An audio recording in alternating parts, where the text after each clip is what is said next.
l'ensemble des musulmans de ce pays, je pense qu'ils accueilleront le projet au moins de deux manières, soit par l'indifférence parce que musicalement c'est pas leur style, soit ils l'accueilleront avec beaucoup d'enthousiasme parce qu'il y a là, effectivement, encore une fois, la démonstration que nous avons fait quelque chose à trois voix. Sortez, respirez, c'est le Quality Time. Alors, on va prendre une petite respiration dans cette actualité un peu étouffante du coronavirus et on va parler d'un projet qui, moi, m'a particulièrement plu et même beaucoup ému. Et pour en parler, nous sommes très heureux ce matin d'être en Zoom avec trois personnes. On va commencer par Philippe Darmon. Philippe, bonjour. Bonjour. Merci d'être avec nous. Nous sommes aussi avec Farid Delcrin. Est-ce que j'ai bien dit ? Non, Farid Abdelkrim. Ah ben voilà. Farid Abdelkrim, bonjour, merci aussi d'être avec nous. Et Mathieu Delaubier. Bonjour Mathieu. Bonjour. Alors, on va commencer avec Philippe parce que c'est vrai qu'on le connaît un peu plus, mais on va faire connaissance aussi avec les autres invités. Philippe, vous êtes le chazan de la synagogue de Buffo. Et parlez-nous un peu de cette rencontre avec Farid et avec Mathieu. Bonjour, donc on est venu me chercher pour un projet magnifique, pour enregistrer un disque à l'origine avec un représentant de la religion chrétienne et un représentant de la religion musulmane, ce qu'on a fait. Et c'était basé sur plutôt de la variété française, pour pouvoir toucher un grand public. Et pour donner un message de vivre ensemble, de tolérance et de montrer que malgré les tensions, malgré toutes les difficultés, nous sommes capables de vivre ensemble, de faire des choses ensemble, de respecter les autres. Et surtout de chanter ensemble. Farid, alors d'abord, comment on peut quelle est votre fonction dans la vie courante par chanter avec Philippe et Mathieu ? Alors, à l'origine, dans ce projet, François, qui est à l'origine de la démarche, cherchait un imam qui sache chanter. Il a trouvé un musulman qui savait chanter, c'est-à-dire moi, apparemment, je sais chanter. Alors, je ne suis pas imam, je suis, on va le dire comme ça, citoyen français de confession musulmane. Et donc, de par mes activités, je suis amené à faire un certain nombre de choses qui vont dans le sens que vient d'évoquer Philippe, à savoir faire société, construire des ponts et faire tomber les murs quand ceux-ci deviennent trop hauts et trop larges. Alors Mathieu, si je comprends bien, c'est vous qui êtes à l'origine de ce projet, c'est vous qui avez eu cette idée de réunir des confessions différentes. Ah non, c'est pas moi qui suis à l'origine, c'est François Troller. Moi, au contraire, je suis le dernier arrivé. Il cherchait désespérément un catholique pour alors, ils en ont essayé 1, 2, et puis c'est le 3e ou même le 4e qui a marché, c'est-à-dire c'est moi. Voilà. Alors moi, j'ai été, au contraire, le dernier appelé. D'accord. Alors, quels sont, Philippe, vous nous avez parlé de variétés françaises. On aurait pu peut-être, lors de cette rencontre, penser peut-être que chanter des chansons de chacun de sa liturgie, de la liturgie juive, de la liturgie musulmane, des chants chrétiens. Pourquoi avez-vous choisi la variété française ? Qui veut répondre ? Philippe ? Le projet était pour essayer de toucher le maximum de gens en France et les francophones aussi un peu partout dans le monde. Et justement, on n'a pas voulu faire un projet religieux, mais essayer au contraire de faire quelque chose d'universel et même ceux qui ne sont pas peut-être religieux qui peuvent se retrouver dans ce projet et donner et passer le message qu'on voulait faire. Alors je suppose, Farid et peut-être Mathieu aussi peut répondre. Je suppose qu'il y a un point commun quand même entre toutes les chansons qui ont été choisies. Je suppose que ces chansons n'ont pas été choisies au hasard. Non, ce sont des chansons, humanistes. Voilà, elles parlent pas directement de Dieu, sauf deux, dont une qui contient véritablement une espèce de profession de foi de chacun. Et puis une qui parle du problème du fanatisme religieux, et le problème qui nous touche tous, hein, mais on a été très heurtés par ce qui s'est passé et puis par ce qui se passe encore de par le monde. Mais on a voulu des chansons qui touchent tous les cœurs. Voilà, ça va au-delà du religieux On voulait manifester que nous sommes certes de confessions différentes, mais nous sommes des voisins, des amis, et en plus on est même la même génération parce qu'on a tous les trois le même âge, ce qui est un pur hasard, mais qui tombe très bien.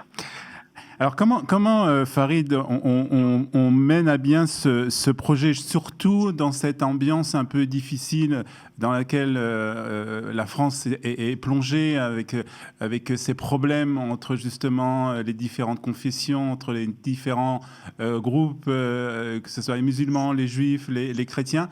Comment on arrive quand même à bien mener ce projet ?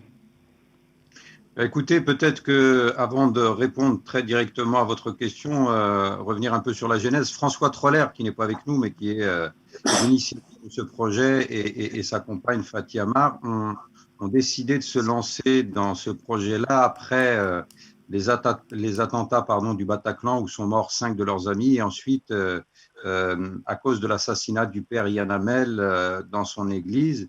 Et ils se sont demandé ce qu'ils pouvaient faire et ils sont partis sur cette idée de réunir les 3 grandes traditions monothéistes à travers un projet où on pourrait avoir de l'universel. Et là, en l'occurrence, ce sont ces chansons-là. Et pour répondre maintenant directement à votre question, comment on fait pour mener à bout un projet comme celui-là ? Eh bien, c'est un projet qui a du sens, encore une fois. Et l'idée, c'est véritablement de pouvoir se retrouver dans une espèce de concorde comme ça à travers un projet de musique où tout le monde peut se retrouver, où il n'y a pas un trop gros marqueur religieux. Alors, c'est un disque qui va choisir, un album qui va sortir dans les jours à venir. 11 titres, 4 inédits. Est-ce que vous n'avez pas un peu peur, ça c'est une question que je pose à vous trois, est-ce que vous n'avez pas un peu peur de la manière dont ce projet, dont ce disque va être accueilli dans chacune de vos communautés ? Philippe, d'abord. Alors, moi, personnellement, non, j'ai pas peur, parce qu'en général, la communauté juive est assez ouverte à ce genre de dialogue et d'échange avec les autres communautés.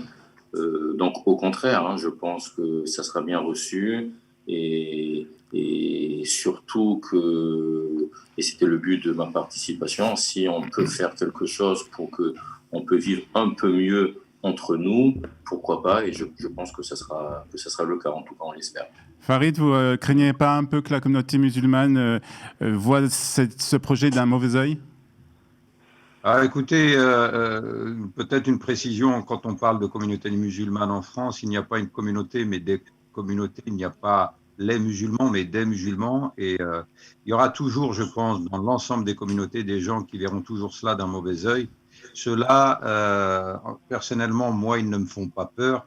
Je suis prêt même à en discuter avec eux. C'est un petit peu ce que je fais d'ailleurs assez souvent quand j'interviens, par exemple, que ce soit en prison ou dans d'autres lieux où il est question de venir confronter mes idées avec celles des autres. Mais l'ensemble des musulmans de ce pays, je pense qu'ils accueilleront le projet au moins de 2 manières, soit par l'indifférence parce que musicalement, c'est pas leur style, soit ils l'accueilleront avec beaucoup d'enthousiasme parce qu'il y a là, effectivement, encore une fois, la démonstration que nous avons fait quelque chose à 3 voix. Ouais. Le projet est beau et ce sont 3 voix qui ont été capables de se retrouver de manière, je trouve, que ce soit dans l'album ou même dans nos échanges, de manière assez harmonieuse. Très bien. Mathieu, vous voulez répondre aussi à cette question ? Oui, il y a un certain nombre de craintes qui peuvent se manifester. D'ailleurs, moi, j'ai vu des gens qui ont tiqué un petit peu quand j'ai simplement évoqué le projet. La première des 3 craintes, qui était aussi la mienne, c'est de faire du syncrétisme. D'ailleurs, vous avez demandé pourquoi on n'avait pas chanté des chants religieux. Il y a un petit risque à ça. Moi, on en a parlé avec Philippe, je chante des chants de la tradition juive, je chante pas mal de ce répertoire aussi. Mais on voulait pas donner l'impression de syncrétisme, c'est-à-dire que tout est égal à tout. Au contraire, le but, c'était de montrer qu'on est voisins, amis et différents, et que cette différence ne nous gêne ni pour être voisins, ni pour être amis, ni, a fortiori, pour chanter ensemble. Mais oui, il y a des craintes. Je suis de l'avis de Farid qu'il faut simplement en parler à ceux qui ont un petit peu peur. Alors la crainte de mon côté, du côté des cathos, c'est pas tant de chanter avec Philippe, parce que les liens avec la communauté juive sont quand même très apaisés, très riches, enfin depuis pas mal de décennies déjà. Avec l'islam, c'est plus compliqué parce qu'il y a une espèce de peur qui est là. Tout le monde a son petit point de vue sur l'islam, est-il compatible, pas compatible avec notre pays, etc. Donc on venait sur des terrains un peu plus minés. Et c'est souvent là que j'ai vu des gens un peu tiqués, mais voilà, moi c'est pas la peur qui me gouverne. Très bien. Donc j'ai fait ça l'âme tranquille. Donc l'album sort prochainement, Philippe? Il sort vendredi, le 9, le jour d'Oceana Rabat. Très bien, Un vendredi. symbole. Donc on peut se le procurer, je suppose, via Internet aussi pour nos amis qui sont en Israël, qui ne peuvent pas se déplacer en France actuellement? Oui, tout à fait. Hein. Je sais qu'il y a un groupe Facebook Donc on peut qui a été créé, et puis on peut regarder sur Internet. D'accord, on peut faire des recherches. Le lien. Alors, dernière question. Alors, c'est vrai qu'on est en période, ici, en tout cas en Israël, de confinement. Paris aussi, plus ou moins. Pour le moment, on ne parle pas de concert, bien entendu. Mais est-ce que c'est quand même quelque chose d'envisageable lorsque, bien entendu, la situation le permettra? Alors, oui, j'espère qu'on vient chanter à Jérusalem dès que possible. Hein. C'est notre projet. Très bien. On sera en tout cas très heureux de vous recevoir ici à Jérusalem et de vous accompagner dans ce beau projet. En tout cas, donc, Liberté, c'est d'ailleurs le titre que nous allons écouter pour terminer cette émission. Merci beaucoup d'avoir été avec nous ce matin sur Studio Kalita. Chag Sameach, puisque c'est la fête de Sukkot ici en Israël. Et pour la communauté juive, et à très bientôt. Bonne chance pour tout ce projet. Merci beaucoup. Merci et bonne fête de Sukkot. Merci beaucoup. À très bientôt. Merci beaucoup. Bye bye. Sur mes cahiers d'écolier, sur mon pupitre et les arbres, sur le sable, sur la neige, j'écris ton nom. Sur toutes les pages lues, sur toutes les pages blanches, terre sans papier ou sang, j'écris ton nom. Sur les images dorées, sur les armes des guerriers, sur la couronne des rois, j'écris ton nom. Sur la jungle et le désert, sur les nids, sur les genêts, sur l'écho de mon enfance, j'écris ton nom.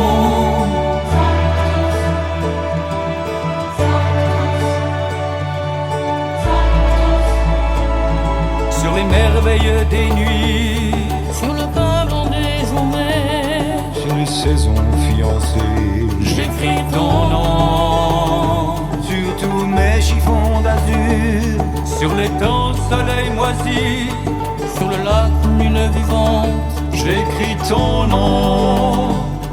Sur les champs, sur l'horizon, sur les ailes des oiseaux, et sur le moulin des ombres, j'écris ton nom. sur chaque bouffée d'aurore, Sur la mer, sur les bateaux, sur la montagne des monts, j'écris ton nom.